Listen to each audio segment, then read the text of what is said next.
But first, I have a question for you guys. What memory first comes to mind when you guys think of what you're thankful for in regards to African football history for national teams?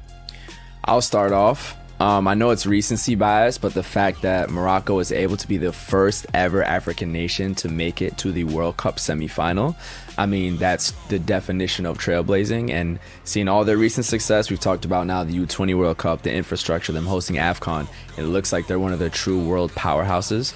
I just think that's an incredible moment, and you can see that that moment is turning into a movement. So I'm going to have to go with that.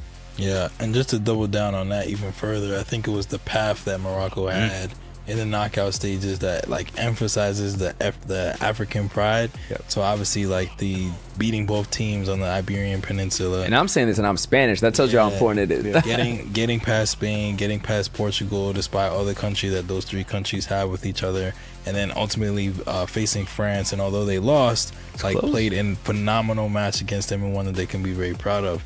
But for me, it takes me back to the 2010 World Cup. South Africa being the host country, and just the vibe that entire World Cup had, like that was the first representation for me seeing a World Cup in a way that like celebrated African culture, that wasn't like, didn't feel forced. And there was nothing negative and weird and like low bar. It felt like just as high quality. There was no like weird conspiracies or like controversies that were coming out about it. It was just a great time, beautiful time. Yeah. And like even all the South African goal celebrations and the dances that they had together and whatnot. It was just a good time. I'm Spanish. We won that World Cup. I'm adding that right there. We won the one World Cup in Africa. Ya tu sabes. Give me that too. Come on. Vuvuzelas forever. I'm thankful about the songs. The songs. That's the best music. Yeah. That's low key peak like football. The soundtrack. You know what I mean? Crazy. Yeah. Amazing. For sure. I mean, I would definitely bring it back home. I would definitely say Ghana. 2010, we had a great run, the longest run an African team has ever gone in the World Cup, and that was only our second World Cup appearance. And you should have gone to the semis. You know what I mean? We gotta talk about it though. Bring it back to AFCON. We won AFCON 4 times. First time in '63. We gained our independence in '57.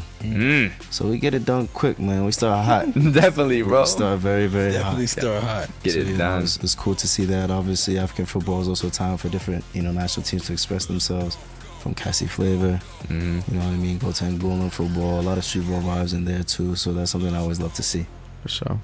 I think for me as a Cameroonian, recency bias as well, but that memory from the 2022 Qatar World Cup when Cameroon beat Brazil. That is the commentary. He might be the funniest player on the planet, goodness. bro. Uncle of boobs. Basically, what happens is it's 1-1 against Brazil in the World Cup, and he has the composure to chip the goalkeeper against Brazil in a World Cup. Takes off his shirt, celebrates, does the Boubacar celebration, gets a second yellow card, gets sent off, handshakes the referee. Referee smiles at him, laughs at him. We go on to win the game 2-1. Yes, we leave the tournament, but we beat Brazil in the World Cup. So I'm incredibly grateful for that. incredible. It's a good one.